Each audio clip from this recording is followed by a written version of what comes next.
Lovely. Delightful. Absolutely super. Jolly good. Lovely, lovely. Here I stand. Lo que tú digas, con Alex Fidalgo. You'll find us in high places, but we are not your friends. We use you and abuse you all for our own twisted ends. You think that it's your country, it's ours, you silly twits. We're the notorious, happy and glorious, clench of professional Brits. You'll find us ¿Qué in... tienen en común Stefan Zweig, Hemingway, Yukio Mishima o Virginia Woolf? Sí, todos son figuras indiscutibles de la literatura, pero comparten algo más. Todos optaron por quitarse la vida. ¿Por qué se suicidan tantos artistas? ¿Van de la mano la depresión y el talento creativo? Esas y otras preguntas trata de contestarlas el protagonista de este episodio 3 de Lo que tú digas. José Antonio Pérez Rojo es psiquiatra, psicoterapeuta y autor del libro Los escritores suicidas, que yo he devorado, disfrutado y diseccionado. Y estoy seguro de que muchos optaréis por hacer lo mismo tras escuchar esta interesante y sorprendente conversación. We'd gladly sell your interests out to our mates overseas. Corporations, bankers, communists too. But when we need the troops we call on you. Aunque en la tapa del libro pone Pérez Rojo, te voy a llamar Pérez Rojo, porque es lo correcto, ¿no? Lo correcto. Es lo correcto, vamos, tú eres José Antonio Pérez Rojo. Pérez Rojo es como un nombre artístico que adoptaste a la hora de escribir escritores suicidas, ¿no? Sí, es un nombre antiguo que es un juego de palabras con el apellido mío, que es Pérez, que es un poco, bueno, es vulgar, es frecuente, es como muy anodino y, bueno, pues al cambiarlo es como ser de otro lugar. Ah. En este caso suena catalán, ¿no? Pérez Rojo. ¿Te pareció? La gente catalana dice, anda, pues mira, eres catalán. Y digo, pues no lo soy, ¿no? En catalán, que sería Pera Rojo, ¿no? Es que claro, no sé. Claro. Sí. Bueno, a mí me hizo gracia desde hace años. Yo lo utilizo desde hace mucho tiempo y no tengo ningún interés en que sea mi único nombre. Bueno, me da un poco igual. Tú eres psiquiatra y psicoterapeuta. Uh-huh. Sí. Para todos aquellos... Sí, dime. No, que bueno, he trabajado muchos años de psiquiatra, pero ahora me dedico a la psicoterapia.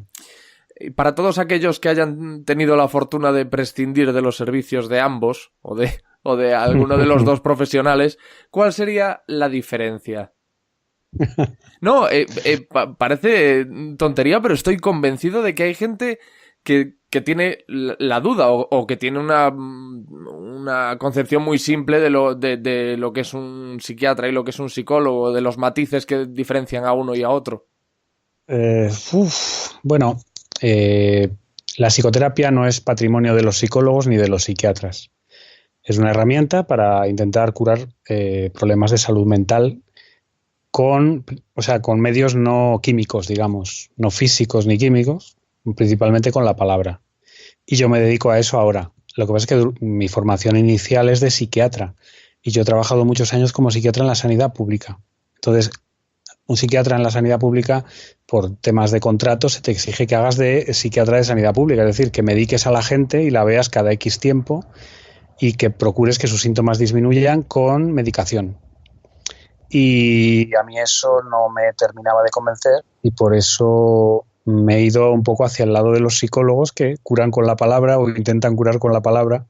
Y yo ahora estoy en un terreno intermedio, pues trabajo sobre todo de psicoterapia, mi trabajo es hacer psicoterapia y solo en los casos que es absolutamente imprescindible utilizo medicación, pero no es la base de mi trabajo. De hecho, el encuadre de la psicoterapia suele ser ver a la gente, ver a tus pacientes con cierta frecuencia, semanalmente, quincenalmente como mucho.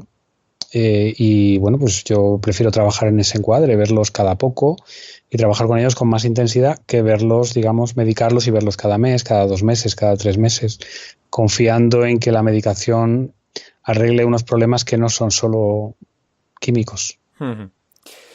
Bueno, entrando ya en tu obra, en Escritores Suicidas, ¿cuál fue el detonante para que te sentases frente al ordenador y comenzases a escribirlo?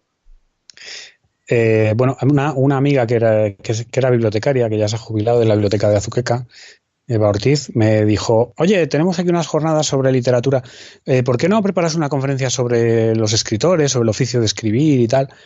Y yo dije, vale, y de estos son 15 años.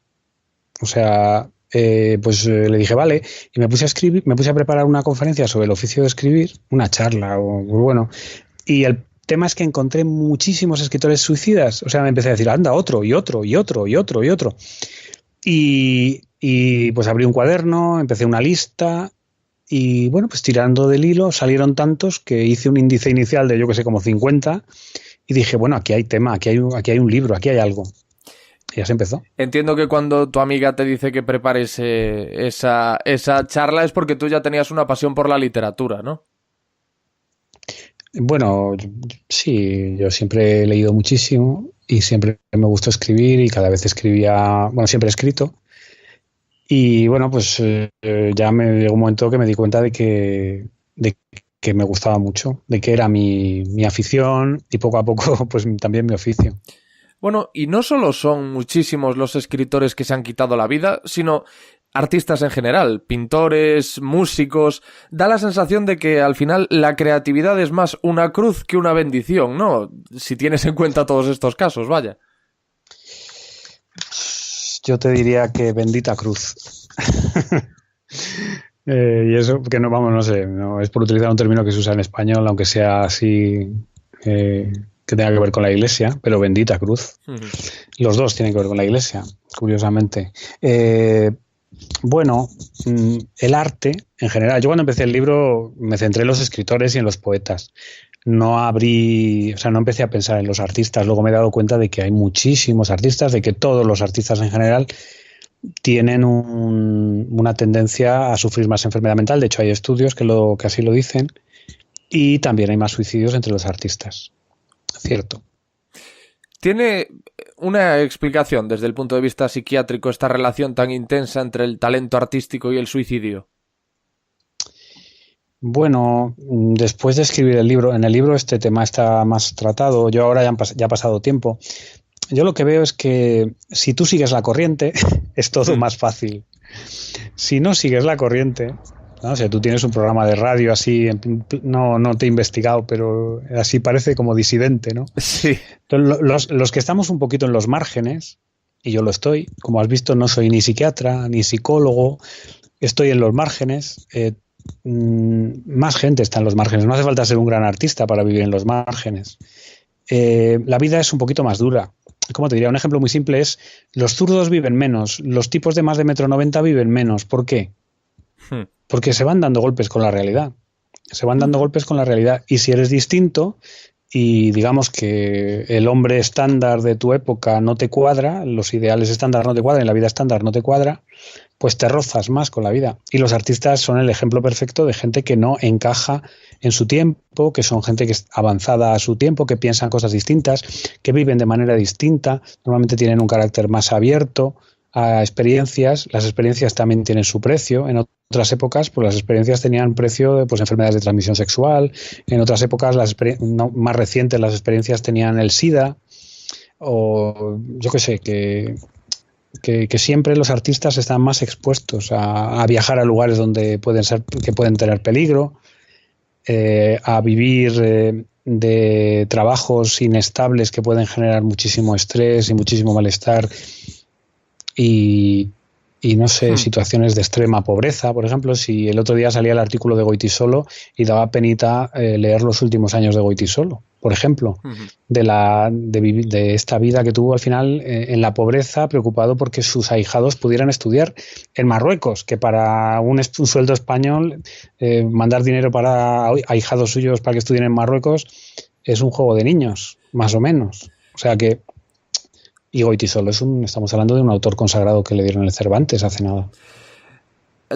Iba a comentártelo más adelante, pero bueno, ahora has tocado el tema del inconformismo, así que ya me parece oportuno traerlo a colación. Me ha encantado un párrafo que he encontrado en el epílogo de tu libro, un párrafo que tú has escrito, que dice lo siguiente: ser sensible e inconformista es una mezcla complicada con la que todo el que quiera ser escritor debe aprender a convivir, y no se puede mirar para otro lado a menos que uno mutile su deseo.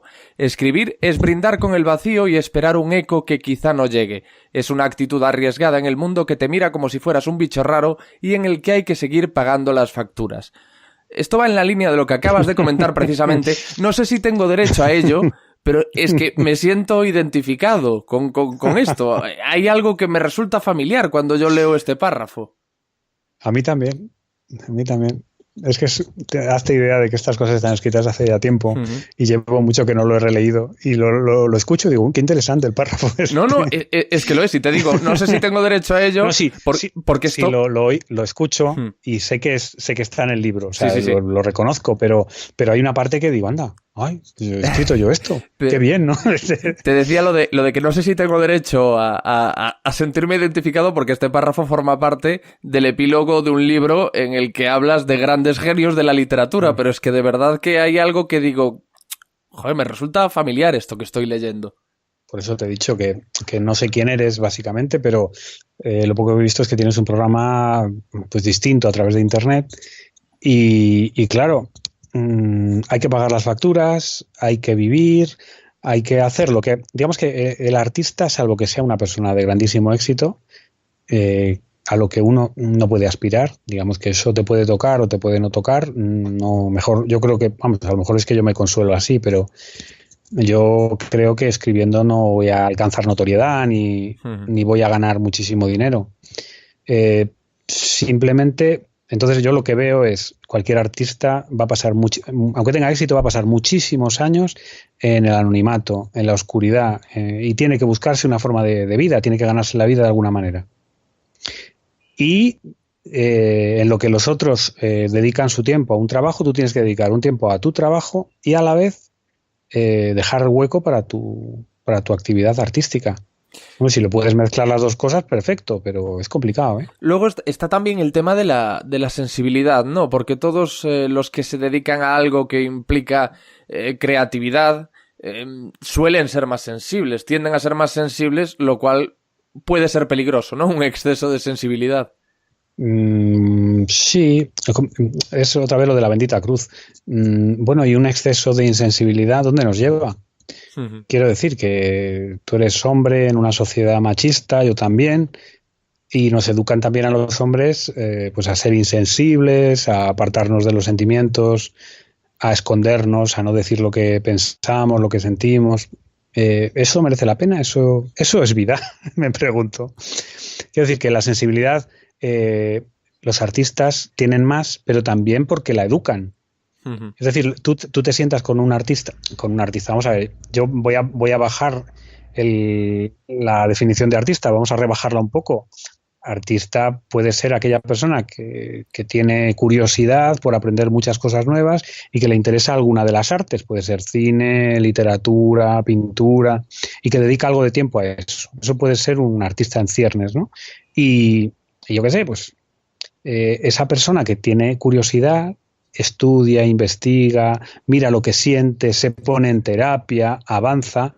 Claro, esa persona dentro de 10 años, si dedica todo eso una fracción de su tiempo, dentro de 10 años va a ser una persona mucho más sensible que lo es ahora. Esto es un camino, no, yo es que he nacido sensible. Es verdad. O sea, en este libro, además, en Los escritores suicidas, se apoya también en parte la tesis de Lola López Mondéjar de que los artistas son personas, digamos, dañadas y que su forma de curarse del daño, del trauma que hayan podido sufrir en la infancia es el arte. No estoy 100% de acuerdo con ella, pero la respeto tanto que creo que...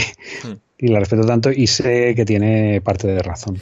Un autor que era especialmente sensible era Yukio Mishima, que es que además tiene una historia fascinante. Hay suicidios de escritores recogidos en tu libro que son literatura en sí mismos.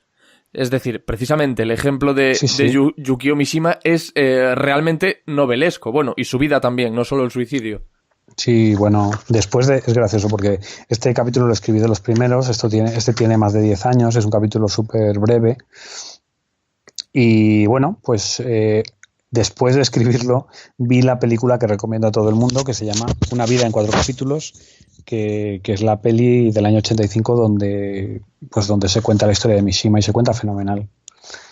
Mishima es el ejemplo perfecto de trauma. O sea, para Lola López Mondéjar, que os recomiendo la lectura de ella, de sus novelas y sus ensayos, este es el ejemplo perfecto de artista traumatizado. Es decir, te lo voy a leer porque lo tengo aquí delante. es que es algo así como Vallejo Nájera respecto a la obra Confesiones de una máscara de Mishima dice... Su biografía, ¿no? Sus memorias, su autobiografía. Bueno, no, es una novela basada en su vida. Y bueno, Vallejo Nájera dice: no hay ningún texto científico que refiera cómo a un niño normal se le puede convertir en homosexual, coprófilo, sadomasoquista, narcisista y exhibicionista. Bueno, no hay un texto, pero sí un libro, Confesiones de una máscara, de Yukio Mishima. O sea, es un niño pues abandonado por sus padres, educado de una forma marcial por su abuela, y es una especie... Yo a veces cuando hablo de Mishima pienso en Cristiano Ronaldo, que me perdonen los madridistas y los fans de Cristiano Ronaldo. Te la estás jugando, estás jugando fuerte. Pero Cristiano Ronaldo, o sea, leeros la historia de Mishima. O sea, Mishima se fotografiaba mostrando el torso, o sea, mostrando los abdominales. Practicaba culturismo también. Musculatura, sí, culturismo, artes marciales. O sea, es un narcisismo, o sea, un culto al yo tan extremo, y por eso digo me recuerda a Cristiano Ronaldo. Es decir, es una persona tan fuerte por fuera aparentemente y tan frágil por dentro, que necesita tanto mostrar lo fuerte que es, lo bueno que es, o sea, tanta energía gasta en mostrar, en el caso de Mishima, lo buen escritor que era, lo artista que era. Tenía que ser el mejor en todas las artes, en el cine, en la pintura, en las artes gráficas, en la literatura. Escribía una novela cada 3 meses. Eran muy buenas las novelas. O sea, este tipo era una máquina de, digamos, intentando llenar el vacío que tenía dentro. Muy prolífico, sí. Y no hubo manera. Bueno, el final de Mishima, yo creo que Cristiano Ronaldo no le va a pasar. Bueno, insisto, con todo el respeto por Cristiano Ronaldo, a mí me recuerda, yo no quiero decir que sean iguales, ni mucho menos, es una cosa casi estética, ¿no? Mishima, a partir de los 40 y tantos, él murió muy joven, murió a los 45, pero a partir de los 40 se le fue la cabeza. O sea, creó una orden que era como de soldados radicales que querían recuperar el poder del imperio y querían dar un golpe de estado, y bueno, eso fue el episodio final de su vida. Es pues eso, que en el año 70 con sus secuaces pues se metió en un cuartel, secuestró al coronel del cuartel, intentó iniciar una revolución, echó un discurso a los reclutas, y los reclutas, esto se ve muy bien en la película de Schrader, los reclutas pues empezaron a reír de él, y ahí es donde ocurre la escena de su muerte ritual y tal. Sí, que es que él se hace un harakiri, es decir, se clava una espada en su vientre, y luego uno de sus suboficiales o de sus subordinados, o no sé exactamente cuál es el rango, le corta la cabeza, ¿no? Sí, bueno, es una escena como muy sórdida. No, vamos, que no. El que esté muy interesado que lo busque, porque está por todas partes. No, hombre, más que nada contarlo. Más que nada es porque lo que he dicho yo en un principio es que novelesco es el suicidio de Mishima, sí. Pues por lo menos dar una pincelada para que la gente sepa por dónde va. Sí, no, es el suicidio ritual japonés con lo que llamamos aquí harakiri, que allí no se llama harakiri, que se llama seppuku, que es abrirte el vientre y que otro te corte la cabeza para que no sufras. Uh-huh. Y bueno, pues en la de Mishima hubo ahí ciertas dificultades sobre quién cortaba la cabeza, y en fin, debía haber bastante sangre. Yo te he oído en una entrevista decir que eres incapaz de comprender cómo alguien puede suicidarse. Desde mi desconocimiento del tema, afortunadamente, creo que tras el suicidio siempre tiene que haber un trastorno mental, ¿no? En tanto que el suicidio no tiene razón de peso. Es decir, ¿cuándo hay una razón de peso para privarte de vivir? Bueno, este es el debate que cuando he hecho presentaciones del libro, uh-huh, es el debate que se genera al final. Es decir, porque bueno, siempre están los fans del suicidio filosófico, porque claro, o sea, una persona que esté, digamos, su vida, que su expectativa de vida sea breve y con mucho sufrimiento, eso no se llama, yo no lo llamo suicidio, lo llamo eutanasia. Es decir, otros pensarán que es suicidio, pero yo, si tuviera una enfermedad incurable y mi perspectiva vital es solo sufrimiento, pues creo que organizaría una fiesta, una despedida y después pues me mataría. O sea, no creo que merezca la pena sufrir y hacer sufrir a los demás cuando sabes que te quedan 3 meses de vida y que va a ser todo un continuo camino hacia el averno, yo qué sé, no merece la pena. Pero sí, lo que le digo, en las charlas, en las presentaciones del libro, siempre sale alguien que te habla de, bueno, y el suicidio filosófico yo pienso que la vida no tiene ningún sentido y entonces cuando llegará un momento en que cuando mis hijas sean mayores, digo, claro, cuando tus hijas sean mayores, bueno, hay gente que te viene diciendo esto, ¿no? De que cuando ya considere que la vida no tiene sentido, yo dispondré todo para suicidarme. Y yo digo, bueno, pues si yo no conozco ninguno. O sea, sinceramente, no conozco ningún... Esto es mi opinión, esto está explicado a lo largo del libro.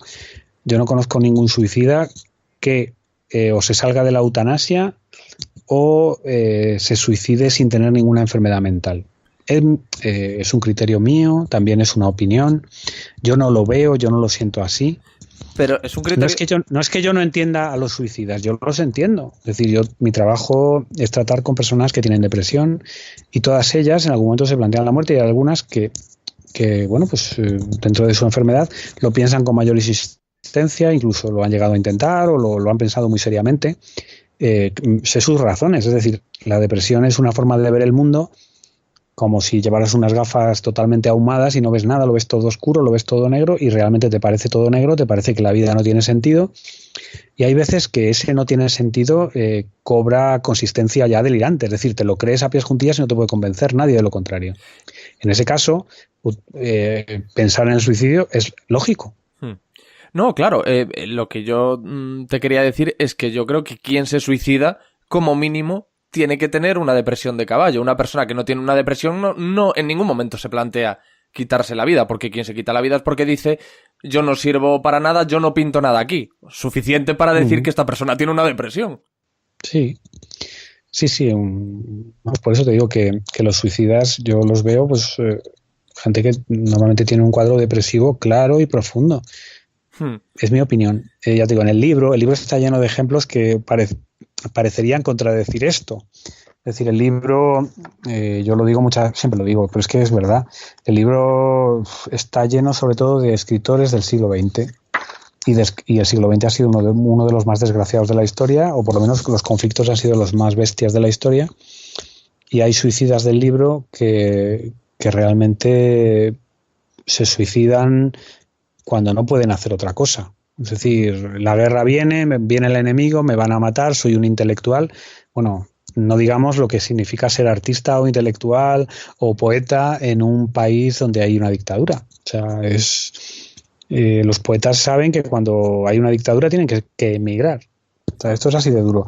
Y en el libro hay gente que, pues ¿Walter Benjamin se suicida o no se suicida? Pues no lo sé, pero Walter Benjamin huía de los nazis y estaba enfermo y tenía en su poder unas pastillas de morfina, que en el libro es curioso, porque yo al escribir el libro encontré que otro escritor había compartido las pastillas de morfina de Benjamin y también se las tomó para suicidarse, pero no lo consiguió en ese momento, el Arthur Koestler.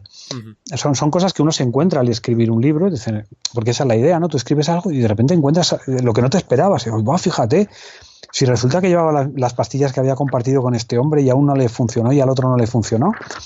Pero claro, Benjamin, ¿por qué se mata? Pues porque no vio escapatoria, porque estaba realmente muy rodeado. O yo qué sé, la escritora rusa Marina Svetaeva, pues es que su muerte casi era el billete de salida de sus hijas o la salvación para sus allegados, ¿no? Yo qué sé, o sea, hay mucha gente que se mata y dices, bueno, pues es que era casi la salida mejor que tenían en ese momento. Estamos hablando de un mundo terrible, ¿no? Tras leer tu libro, una cosa que me llama la atención y deja patente precisamente el sinsentido del suicidio muchas veces es que hay escritores que se han suicidado por la falta de éxito, como John Kennedy Toole, y otros que en cambio no sé si se suicidan por el éxito, pero sí se quejan vivamente de él, como Malcolm Lowry. Sí, Malcolm Lowry es el que abre el libro y bueno, hay un poema en el libro sobre el tema del éxito. No sé si es un poema o es no me acuerdo dónde está ahora, pero él habla desde la desgracia del éxito. Sí, No que sé, dice está bueno. que el éxito es una casa en llamas, ¿verdad? Espera, porque creo que, Sí, la fama. que lo tengo yo Sí, aquí sí, lo tienes localizado. tú pillado. ¿Lo tienes? Vale. Sí, el éxito es como un terrible desastre, peor que tu casa ardiendo, y este sabía de lo que hablaba cuando decía lo de la casa ardiendo, que le ardió la casa con el manuscrito dentro, debajo del volcán, Joder. y lo salvó su mujer, porque entró ahí a cuerpo descubierto. Bueno, eso dice, ¿no?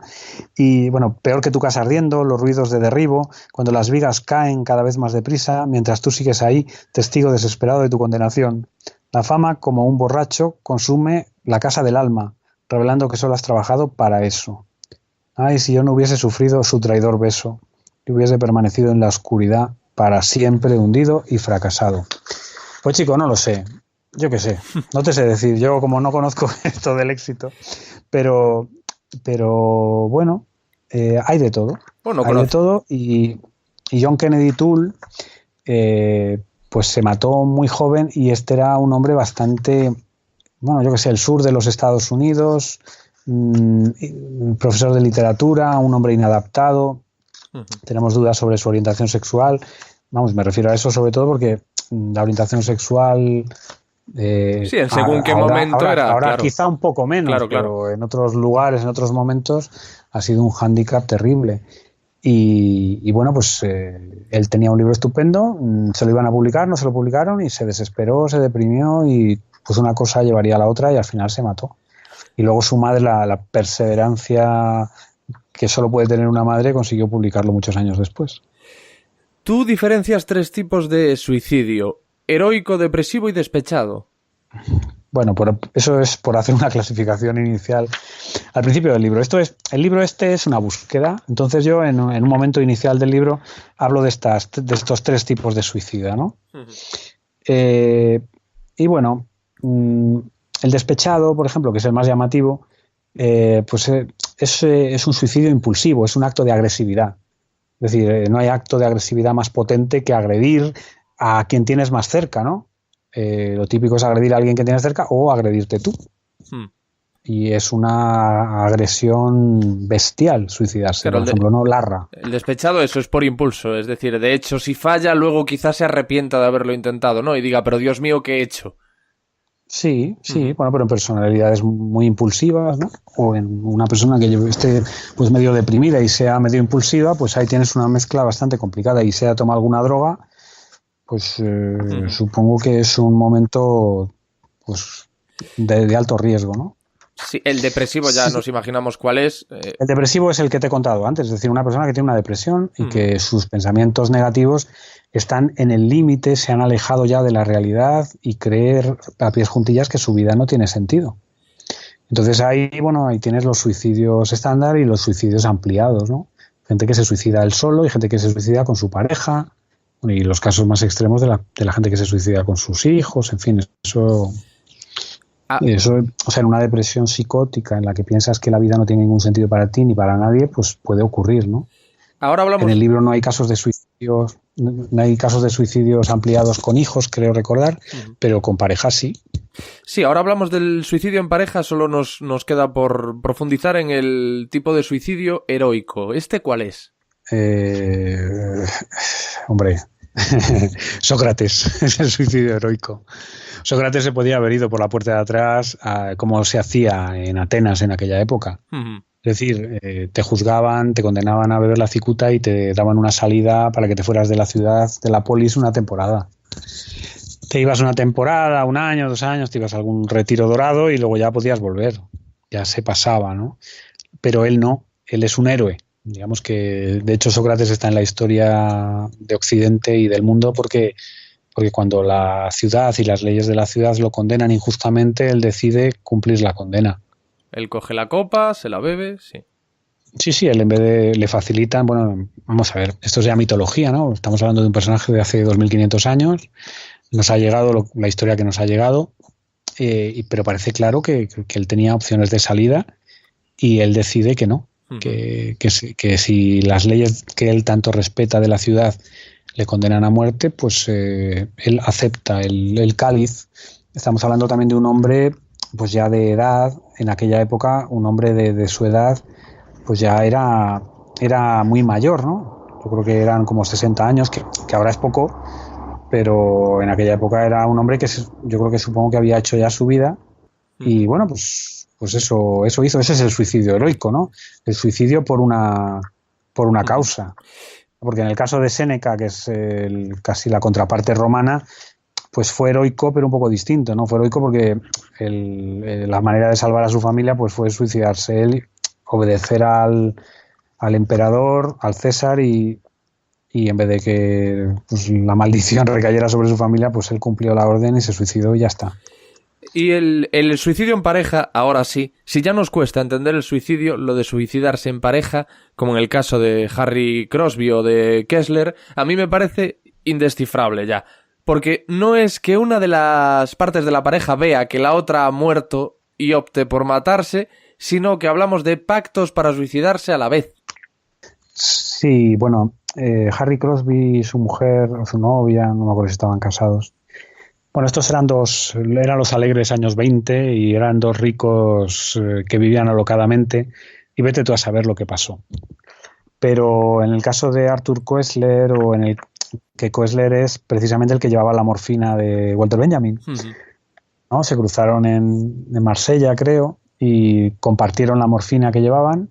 No sé si la llevaba Koestler. El caso es que se llevaron cada uno la mitad por si había una situación de urgencia vital y les iban a matar o tal, pues ellos se mataban antes, ¿no? Koestler se las tomó en la guerra y las vomitó, no las admitió, y Benjamin pues parece que sí. Koestler vivió muchos años, emigró a Inglaterra.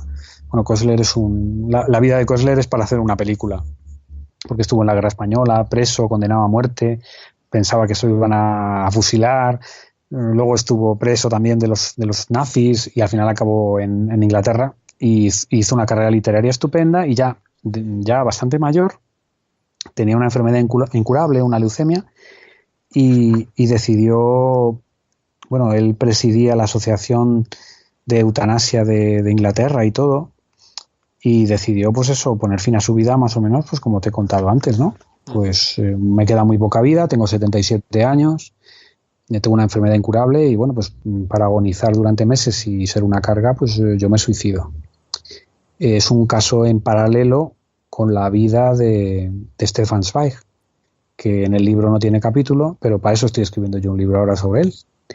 Y nada, pues son dos casos muy en paralelo. Stefan Zweig muere con 60 y tantos años en el 42 y Arthur Koestler con 77 en el 83. Y los dos mueren junto a su pareja, junto a su mujer de los últimos años, que además es una mujer que es mucho más joven que ellos, ¿no? Y que normalmente fue su secretaria o ejerce de su secretaria. Y a mí esto sí que me preocupa. O sea, estos dos casos me parecen muy, muy similares. No se sabe realmente qué pasó en los dos casos porque las dos mujeres, ninguna tenía ninguna enfermedad. En el caso de Koestler había una leucemia, una enfermedad incurable en principio. En el caso de Stefan Zweig solo había un estado depresivo y una huida ya muy prolongada y un hastío vital, digamos, una depresión. Pero las dos mujeres no tenemos noticia de que tuvieran ninguna enfermedad. La de Stefan Zweig tenía asma y tal, pero no estaba para morirse, era una mujer de 30 y tantos años. No, la de Koestler creo que tenía 40 y tantos. Que yo tengo asma también, por Dios. Bueno, el asma ahora no es lo mismo, ya. Ha cambiado la película. Pero que te digo que a mí estos dos casos me inquietan porque te acercas y te enteras de que aparecen al día siguiente la pareja, cada uno en su cama o cada uno en su sofá, y no se sabe realmente qué ha pasado. Si él se suicidó y luego ya decide suicidarse, si se suicidan los dos a la vez, en cuyo caso dices, pero vamos a ver, yo tengo 70 años, mi pareja tiene 40 y se mata a la vez que yo. O sea, yo no dejaría, ¿no? No dejarías que tu pareja... Joder, que yo me quiero morir, pero tú no. Sí. O sea, la sensación es una especie de suicidio ritual indio. Bueno, ¿no? Es como que si crees en la vida más allá, dices, pues nos vamos juntos, ¿no? Sí. Es la única explicación que le encuentro yo, vaya. Sí. Sí, yo ya te digo que yo lo veo como un suicidio indio, un suicidio hindú, ¿no? El de la escena esa de la vuelta al mundo en 80 días, ¿no? De la esposa que van a quemar con el marido y pues la rescatan estos viajeros que están corriendo por el mundo. Pero vamos, que pues eso, que si el marido muere, la mujer muere, ¿no? Esas relaciones de tal dependencia. que, chico, a mí no me convence mucho. Es escalofriante esto de lo que estamos hablando, pero a mí me resulta especialmente escalofriante el caso de los escritores que se suicidan porque van viendo sus facultades mermadas, es decir, ven que ya no son capaces de crear como antes, como si presenciasen su propia degradación. Me viene a la cabeza Hemingway, porque por lo visto también le costaba ya pensar, crear, escribir, pero bueno, no es exactamente lo mismo porque él tenía delirios también y 20 cosas más. Sí, bueno, lo de Hemingway, la verdad es que no recuerdo exactamente cómo era la sucesión de hechos, ¿no? Pero es verdad que llevaba tiempo con una situación delirante, que le perseguían los federales y luego tenía un consumo de alcohol muy elevado. Y es verdad que también que él ya sabía que sus facultades como escritor estaban mermadas, que seguramente no iba a escribir ninguna gran obra más. Pues no lo sé. No lo sé. A ver, si llegamos a viejos, nuestras facultades claramente se verán mermadas y nos daremos cuenta de que vamos a peor. Por eso pasa a la mayoría de la gente y la mayoría de la gente pues va aceptándolo. También hay gente que no lo acepta, pero mira a tu alrededor, es decir, todos hemos conocido personas mayores que aceptan mejor o aceptan peor el deterioro. Y bueno, Hemingway claramente no era de los que lo aceptaban. Es que esto me recordaba, me traía a la memoria a Robin Williams. En este caso no es escritor, es cómico, como sabemos todos. Alguien a quien todo el mundo adoraba y que se quitó la vida porque veía como cada día perdía más y más facultades por su enfermedad, por la demencia de cuerpos de Lewy. ¿Fue esto tú lo considerarías un suicidio o una eutanasia? Vamos a ver, yo creo, a mí me cuadra más en el tema de la eutanasia. Pero bueno, yo es que a lo mejor, ya digo, tengo cierto rechazo a la idea del suicidio filosófico, ¿no? Porque no me lo termino de creer. Pero si tú tienes, o sea, calcula una demencia de cuerpos de Lewy, que es una demencia que, avanza a un ritmo parecido a la demencia tipo Alzheimer, pero que cursa típicamente con trastornos de conducta, con alucinaciones visuales, con deterioro frontal, que quien tú eres te vas desdibujando poco a poco. Bueno, yo creo que el tema, lo que nos habían contado siempre de las demencias era, no, pues el abuelito que poco a poco se aisló y de repente tenía demencia. Esa es la historia que nos contaron siempre. Y la verdad no es esa. La verdad es que la demencia, pues depende, te puede atacar a los 40, raro, a los 50 raro, a los 60, a los 70. Y es una enfermedad larga en la que poco a poco te vas dando cuenta de que pierdes facultades más rápido de lo que corresponde para tu edad. Terrible eso, ¿eh? Terrible. La gente se da cuenta, o sea, no tienes más que ver el documental que han hecho con Pascual Maragall. Y claro, te das cuenta, claro que te das cuenta. Y encima, si vas a un buen neurólogo, a un buen psiquiatra o a un buen psicólogo, te hacen una batería de test y rápidamente da deterioro cognitivo, deterioro frontal, deterioro de la memoria. Y te dicen, esto no tiene marcha atrás. Y rápidamente te dicen, esto avanza, esto va para adelante, y te pueden poner el diagnóstico de, pues te hacen una prueba de imagen además, una resonancia, y tu cerebro empieza a estar ahí empequeñeciéndose, y te dicen, bueno, pues usted tiene una demencia incipiente, esto va a desembocar en una demencia probablemente tipo Alzheimer o tipo demencia cuerpos de Lewy. Básicamente los diagnósticos son un poco a posteriori porque no vas a ponerte a hacer una biopsia a una persona, pero es esto, es decir, no es que un día te caiga la demencia y ya te olvidaste de todo y ya no te enteras de nada, no. Es que en el proceso te vas dando cuenta. Entonces yo entiendo que una persona vea que tiene una demencia, que va peor. Lo típico en ese proceso es deprimirse. De hecho, el diagnóstico en nuestro trabajo en salud mental, en la salud mental, un diagnóstico diferencial típico que tenemos que diferenciar una cosa de la otra es la demencia de la depresión, porque la demencia pues es típico que curse con depresión. Claro. La depresión cursa con deterioro de la memoria y a veces hay una mezcla ahí que es difícil de separar. Entonces, no es tan raro imaginar que tienes un deterioro importante, que te deprimes y que en un momento dado se te mezclan las dos cosas y decides, pues eso, como decidió Robin Williams, pues poner fin a esto. Es sorprendente ahora que estamos hablando de Robin Williams, aunque no es su caso, que la depresión está muy muy presente entre los cómicos. Es curioso, ¿no? Que gente que se dedica a hacer reír a otros... Ya. Sí, bueno, los cómicos son el modelo de artista. Es decir, vida inestable, mucha carretera, muchas drogas, mucha inestabilidad en todo. En todo. O sea, no es una inestabilidad interna solamente, es una inestabilidad externa. No sabes cuánto vas a ganar, no sabes cuántas noches vas a dormir fuera de tu casa.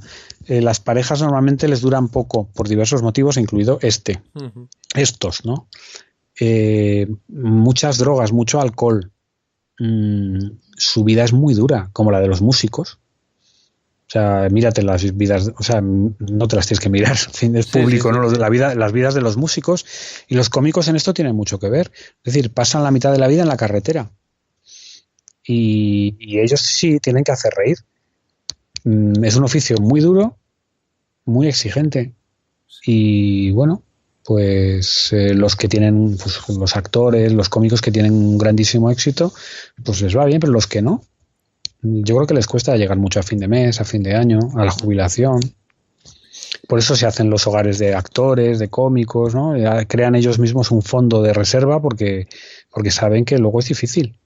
Tú, que te has documentado, que has investigado y que además has trabajado y trabajas con trastornos mentales graves, te voy a hacer una pregunta que quizás sea absurda, pero bueno, yo la lanzo, que para eso esto es un podcast y podemos hablar de lo que nos apetezca y además sin límite de tiempo. ¿Has encontrado algún nexo de unión entre los suicidas y el tipo de suicidio? Me explico. ¿Quiénes optan por ahorcarse? ¿Quiénes optan por el ahogamiento? ¿Quiénes optan por utilizar un arma de fuego? Bueno, hay temas de tradición, temas de accesibilidad, ¿no? En España las armas de fuego no es lo típico y en Estados Unidos sí es lo típico, ¿no? En el medio rural español lo típico es el pozo o el ahorcamiento. En las ciudades, pues lo típico son los intentos con sustancias, es más determinado por el ambiente, ¿no? Entonces. Bueno, por el ambiente y por la cultura, ¿no? Por lo que se ve hacer, ¿no? Pues sí. No, te quería puntualizar lo de la enfermedad mental o el trastorno mental grave y tal. Bueno, yo he trabajado, durante años trabajé con lo que se llama trastorno mental grave, con personas con enfermedades mentales graves que les apartan de una vida, digamos, estándar, normal, que a veces tienen que estar institucionalizados. Durante una temporada larga trabajé ahí, pero también he trabajado con otro tipo de pacientes. Y bueno, ahora trabajo con personas, yo quiero pensar que somos todos personas normales. Es decir, igual me entra por la puerta uno que es locutor de radio. Más de uno, seguramente. Que me entra su hijo, que me entra un médico, que me entra su madre. Es verdad que algunos pacientes de los que yo trato pues son más graves, tienen una patología más llamativa, que les ha causado más problemas, que tienen que tomar medicación o más medicación, que han estado ingresados en unidades de psiquiatría. También trato de esos, pero te lo prometo que trato muchísima gente que vamos, como tú y como yo. No, también. En el sentido de que yo no he estado ingresado nunca en una unidad psiquiátrica, no he tenido un tratamiento psiquiátrico nunca, pero bueno. Sí, no sé, ya digo que yo ahora me dedico a la psicoterapia, por ejemplo, y la psicoterapia es una herramienta para en un momento difícil de tu vida ponerte en terapia y aprender dónde están tus problemas, dónde están tus dificultades, qué puedes hacer, qué cosas tienes que aceptar, hijo mío, y tragar porque no puedes hacer otra cosa, qué cosas no es necesario que tragues y puedes cambiar. O sea que en momentos difíciles de la vida un proceso psicoterapéutico pues puede darte luz y abrirte una expectativa vital mucho más, no sé, mucho más llena de vida y mucho mejor, ¿no? Menos sufrimiento. O sea que tienes toda la gama, por eso yo quizá me he cambiado a la psicoterapia, porque bueno, igual que antes ponía medicación para intentar paliar unas enfermedades muy graves, unas situaciones muy crónicas, pues ahora el objetivo es mucho más ambicioso. ¿Y entre los genes y el suicidio hay relación? Bueno, si te cae un camión de genes en la cabeza... Eso es un accidente, no es un suicidio, pero sí. Sí, bueno, no, pero es que está la discusión eterna de la genética y el ambiente y tal. Bueno, por definición, los que nos dedicamos a la psicoterapia creemos menos en los genes que los que se dedican solo a la medicación.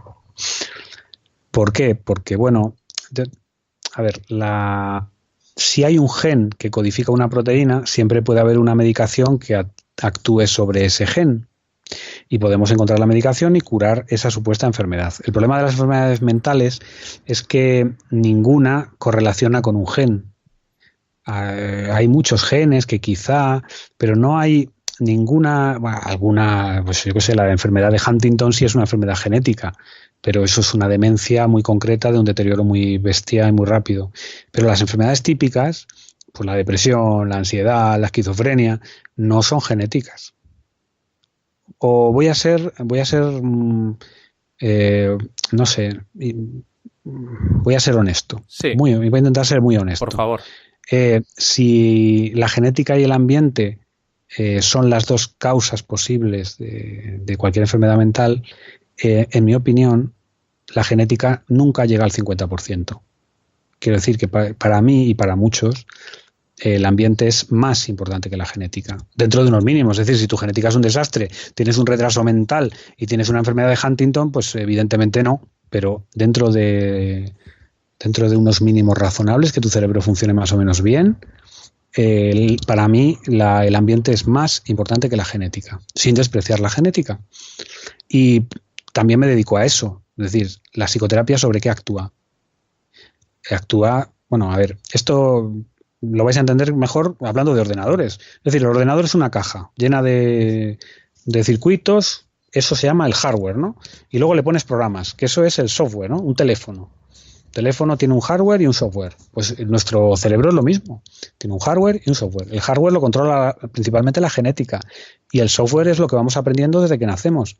Y es que somos unos animales que venimos muy vacíos, traemos poco instinto montado de serie, traemos poco sistema operativo, nos lo tenemos que nos lo van metiendo desde pequeños. Y como aterricemos en una casa que sea un desastre, nuestro software va a ser un desastre, sobre todo afectivamente, en cuanto a enfermedad mental, en cuanto a salud mental.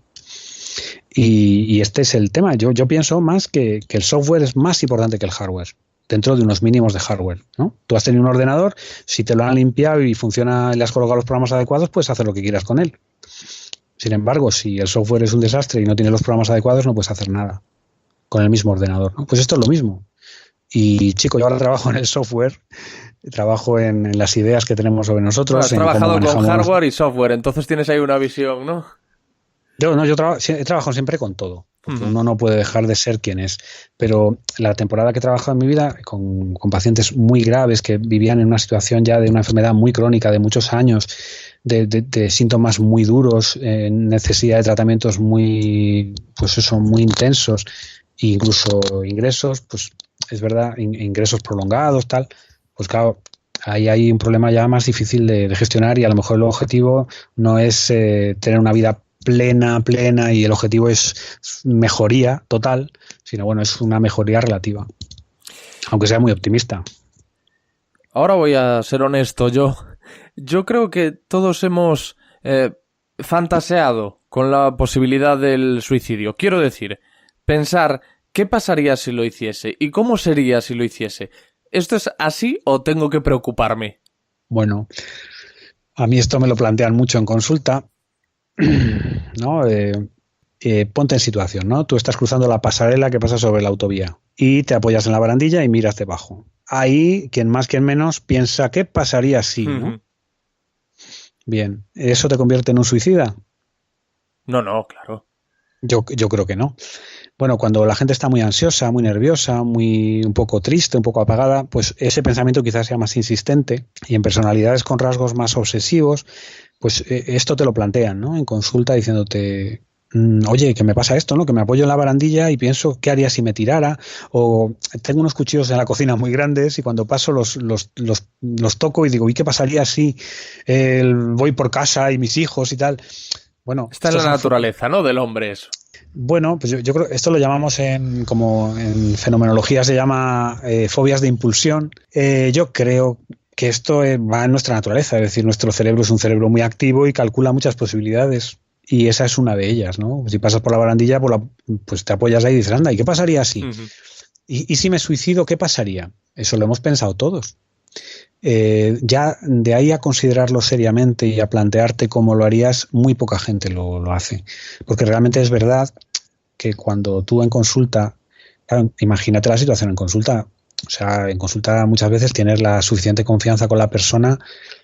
O sea, el objetivo, claro, es que tener suficiente confianza como para que te confíen sus más íntimos sentimientos para ver cómo están por dentro de verdad, ¿no? Y ver cómo pueden estar mejor.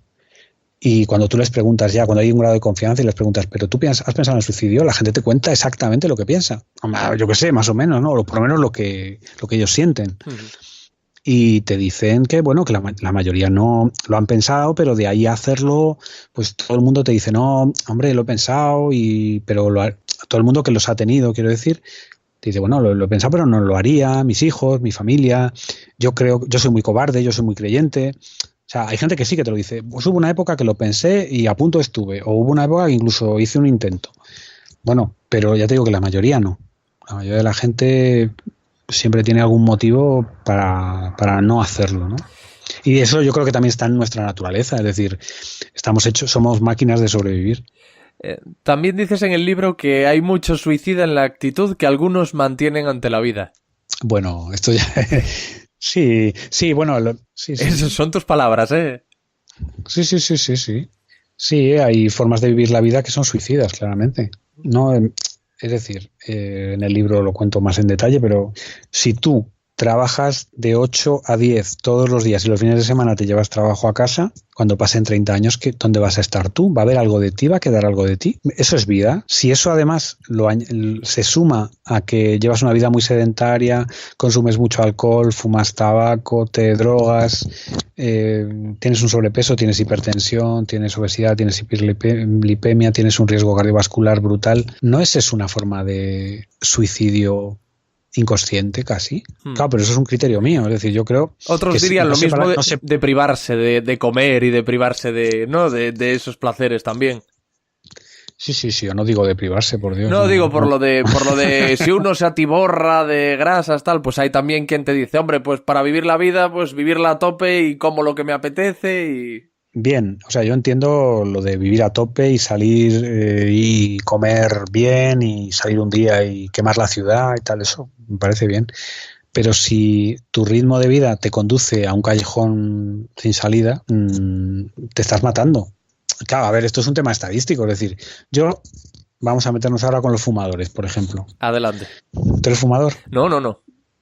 No, bueno, pues si tú fumas una cajetilla al día, 1 año, 2 años, 3 años, 20 años, al final te cargas tu pulmón y te cargas tu corazón, en mayor o menor medida. ¿Y lo sabes?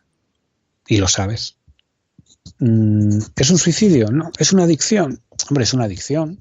No es un suicidio con todas las letras, ni mucho menos. Pero son formas de vivir un poco...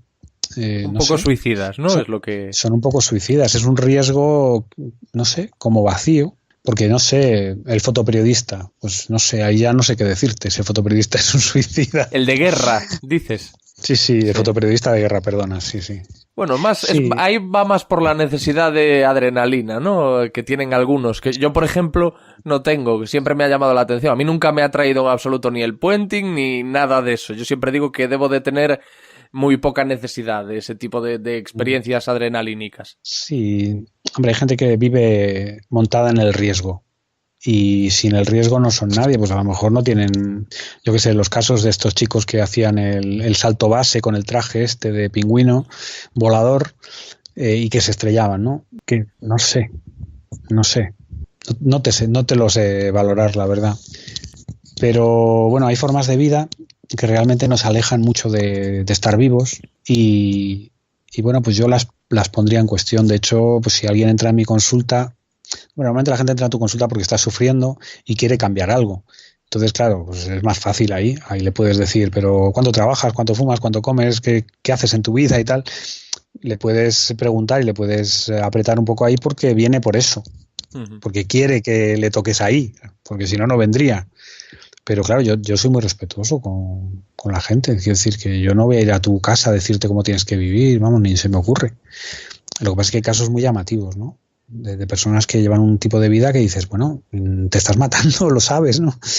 Y bueno, pues a veces lo saben, a veces no te creas, ¿eh? Bueno, mira, por ejemplo, claro, a veces no estás al 100% seguro de que te estés matando, porque mira, por ejemplo, a Santiago Carrillo, ¿no? Que fumaba muchísimo y se murió, pues, súper mayor. Pero sí es verdad que, bueno, estás comprando boletos, sí. Sí, hombre, si Carrillo habla conmigo cuando tenía 90 años y me dice que piensa seguir fumando, pues yo le digo, pues... Haz lo que quieras, macho, ya. Chico, tienes todo el derecho del mundo. No, por supuesto que todo el mundo tiene todo el derecho del mundo. También dentro de los fumadores, pues hay gente que sus pulmones tienen más aguante y limpian más todos los desechos del tabaco, y gente que no. Pero Carrillo, una persona ya de esta edad que fuma, chico, pues haz lo que quieras. Es que no... Si ya has llegado hasta aquí, ¿no? Ya total, ya total. Claro, si ya has llegado hasta aquí, ¿qué te voy a decir yo? Hombre, todos en medicina manejamos muchas estadísticas, ¿no? No, es que, ¿para qué voy a dejar fumar si luego lo mismo me da algo y me muero igual? Bueno, sí, claro. Sí, pero bueno, ya ahí, ¿qué te voy a decir? Otra frase tuya muy llamativa que te he escuchado, no leído, y no sé si con estas palabras exactamente, pero era algo así como que uno de los sitios donde más presentes están las patologías mentales es en las bibliotecas. Ah, sí, eso lo he dicho. Sí. Lo he dicho yo. Sí. En las bibliotecas. Y de hecho... ¿Será porque hay muchos escritores suicidas? Sí, de hecho, además, habías dado la explicación, que era, para empezar, que era gente quien padecía una patología mental que tenía mucho tiempo libre. Ah, sí, no sé en qué contexto lo diría. Es para intentar ayudarte a recordar, porque yo no me acuerdo exactamente de... Yo tampoco. De la explicación que habías dado, pero de verdad que... Bueno, mis amigos bibliotecarios se van a meter conmigo, No lo sé. No sé por qué lo diría. Yo creo que era en relación a una pregunta que te habían hecho acerca de tus talleres de creatividad literaria. Y si no me equivoco, te la había hecho Fernando Sánchez Dragó. Tus talleres de creatividad. No, claro, bueno, que tú impartías... No es un secreto, es un secreto que, yo qué sé, tú vas a la unidad de salud mental ahora mismo y, bueno, pues en vez de tener un problema grave, tienes un problema menos grave y te dicen, pues vaya usted al curso de relajación y vaya usted también a gimnasia, vaya a pilates y vaya a la biblioteca, que hay actividades, ¿no? Eso te lo dicen siempre los médicos o los psicólogos.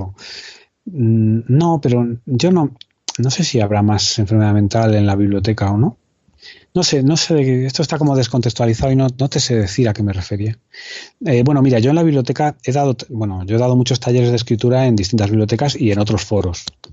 Ha venido gente de todo tipo. Viene gente del mundo de la literatura, gente de la docencia, gente de pie de calle, variadas profesiones, jubilados, adolescentes, gente que realmente viene de la unidad de salud mental, gente con patología mental grave, de todo. Lo que te puedo garantizar es que el resultado de los talleres, el resultado de sus escritos, aunque tuvieras la hoja diagnóstica encima de la mesa, nunca jamás podrías decir... O sea, nunca adivinarías quién ha escrito esa maravilla que hay encima de la mesa. Puede ser cualquiera. De hecho, hay mucho prejuicio con la enfermedad mental. Mira, yo, con lo que te contaba antes, he trabajado en la unidad de media estancia de Guadalajara, que es una unidad de rehabilitación. O sea, donde vienen pacientes realmente muy graves y la rehabilitación es, a veces, que tienen que reaprender habilidades básicas desde la higiene. O sea, no te digo más. No todos, ¿no? Pero...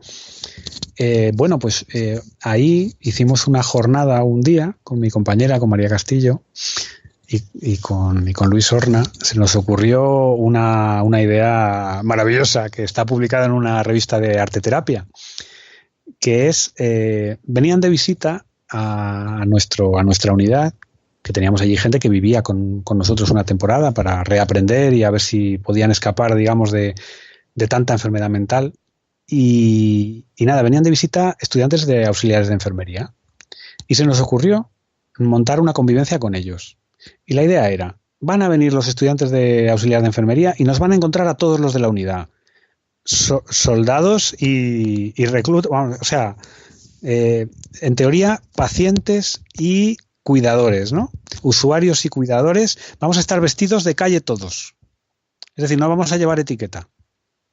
Los que vienen de visita no saben si yo soy el psiquiatra o soy el paciente. Y así empezó la convivencia. Hicimos Qué bueno. un círculo de 30 y tantas personas, creo que éramos aquel día, y nos presentamos por nuestro nombre. Es decir, yo me llamo Pedro, yo me llamo Juan, yo me llamo Luisa, y cada uno hicimos una dinámica que nos pusimos por parejas con cada uno de nosotros, con una persona de los auxiliares de enfermería, y nos contamos la vida, sin poder hablar de si estábamos ingresados y nuestro diagnóstico. Simplemente, pues, me llamo tal, me gusta tal, he leído tal libro, mi deseo en la vida es tal. Bueno, yo qué sé, cada uno se hizo una entrevista, el auxiliar de enfermería que venía con el habitante de la unidad, ¿no? Te juro que no acertaron nada. Qué bueno. O sea, el prejuicio es que los enfermos mentales se les nota, y no es así. Uh-huh. No es así. No es así. Hombre, en casos muy extremos es evidente que alguien está muy mal en ese momento, pero alguien aunque tenga una enfermedad mental grave, cuando está medianamente compensado, no se le nota que tiene una enfermedad mental. Bueno, a día de hoy un porcentaje altísimo de la población tiene algún tipo de patología, ¿no? Mental, Sí, ya sea depresión, ansiedad. Sí, pero bueno, un porcentaje muy elevado y cada vez más elevado ha pasado por esos diagnósticos, y a lo largo de la vida pasaremos todos. No todos no, pero mucha gente pasa. Pero te digo que te estoy hablando de un caso extremo de gente en teoría muy grave que está ingresada por una gravedad grande para poder rehabilitarse y poder reinsertarse de la mejor manera posible en la sociedad. Pues ni esos. O sea, apuestos a mi lado, hombre, tú puedes decir un psiquiatra, todos los psiquiatras tienen pinta de raros, tal. No. Al lado del psiquiatra, al lado de la psicóloga, al lado del trabajador social, del terapeuta ocupacional, de los auxiliares, de los enfermeros, del médico de admisión, de la secretaria, cogimos ahí a un montón de gente. No distinguían, era indistinguible. Y claro, sí. La experiencia fue alucinante. Claro, que fue un éxito el ejercicio, claro, la experiencia. Sí, fue muy bonito y muy revelador, la verdad. Qué bueno. Tengo una noticia aquí que tenía pensado comentarte, que el titular es ¿por qué los países más felices tienen tantos suicidios? Seguramente la habrás leído, ¿no? Este no lo he leído, pero vamos, es la tradición esta de los países nórdicos, de qué pasa en los países nórdicos, que cuando hacen una encuesta un estudio sobre la felicidad, siguiendo una serie de parámetros, puntúan muy alto y de repente se suicidan mucho. Sí, hay una conclusión aquí que me parece chocante. Dice, las personas descontentas pueden... Bueno, este estudio lo llevó a cabo un grupo de investigadores de la Universidad de Warwick, del Hamilton College de Estados Unidos y de la Universidad de San Francisco. Y una de las conclusiones de las posibles causas es que las personas descontentas pueden sentirse particularmente hastiadas de la vida en lugares felices. Es decir... Porcentualmente en esos países hay más gente feliz, pero claro, el pequeño porcentaje de gente infeliz es todavía más infeliz al ser testigo de la felicidad ajena. Claro, es que no estás rodeado de desgraciados que están todos tan contentos y eso no puede ser. Claro, es como que te sientes más, que es mayor miseria, ¿no? Pues chico, no lo sé. No te sé decir, porque en los países nórdicos es típico que haya más suicidios y normalmente se ha relacionado con distintos factores, ¿no? Como el exceso del consumo de alcohol, una cultura menos católica, porque los católicos en teoría estamos más protegidos por nuestras convicciones hiper mega católicas de no ofender a Dios y tal, el tiempo, el invierno que favorece las depresiones, o sea, la falta de luz. No sé. Sí, son factores que... Hombre, es chocante, ¿no? Que en un país que miden los parámetros, digamos, que generan felicidad, los tienen todos a tope, comparados con los demás lugares, ¿no? Y de repente allí se suicida mucha gente. Pero también estamos comparando países... los países... Tú compárame los países nórdicos con los países del Mediterráneo, ¿no? Durante muchos años han tenido una mentalidad como más avanzada, como más libre, como más independiente. Aquí hasta hace 4 días, y esto es literal, casi te suicidabas y tenías problemas para que te enterraran en el cementerio. Es decir, había una presión social muy grande. Ahora, pues eso en Suecia ha dejado de pasar antes. Entonces no es tan estigmatizante lo del suicidio. les cabe en su cultura, la eutanasia está en su cultura desde antes. No lo sé. Como que la relación que tienen con la muerte es un poco más fluida que la que hemos tenido nosotros, ¿no? Y quizá, vamos, esto es una hipótesis absurda, pero vamos, también es muy absurda la de la Universidad de Hamilton esta. ¿Tiene fecha ya esa biografía de Stefan Zweig en la que estás trabajando? Pues me gustaría que tuviera fecha, pero... Aproximada, ya me imagino que... Como yo estoy ahora muy contento y muy feliz y pues estoy escribiendo más poco, despacio. ¿No? Es que estoy escribiendo más despacio. No, sobre todo los libros así que llevan más un proceso también de investigación, bueno, lo llamo investigación por abreviar, pero de leer muchos libros, de leer muchas páginas en internet. Llega un momento que te pierdes, te atoras, empiezas a hacer un plan muy ambicioso de querer abarcar mucho y luego te tienes que dar cuenta de que no puedes abarcar tanto. Entonces, bueno, el libro va como un acordeón, va creciendo, va disminuyendo, pero bueno, espero que a ver si a final de año tengo un borrador. Y bueno, el libro va bien, es un libro muy chulo, yo creo que está quedando muy bonito. Uh-huh.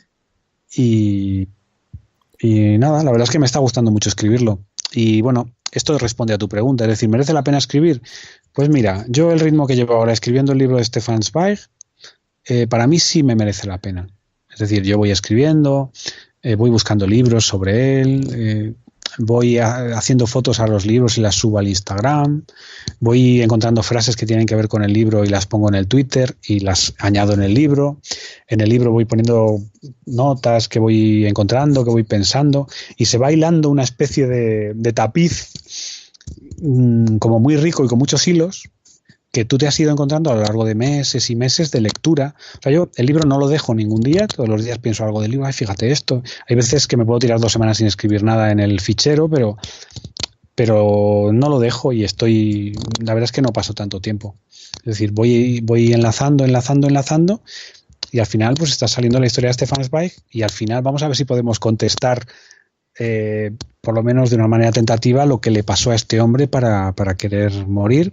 Pero vamos, lo bonito es la vida de él, la vida de un artista, o mejor todavía, la vida de alguien que quiso ser un artista y bueno, pues en alguna medida lo llegó a ser y en otra medida no.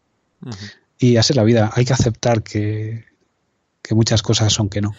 ¿Y tiene título? Todavía no. Todavía no. Bueno, todavía no. Pues José Antonio Pérez Rojo, autor de Los escritores suicidas y que próximamente publicará una biografía sobre Stefan Zweig que no tiene nombre todavía. No tiene nombre. ¿Te puedo hacer una pequeña nota de publicidad? Por favor. De cómo se puede encontrar el libro todavía. No, de hecho debería haberte dado yo pie a ello, sí.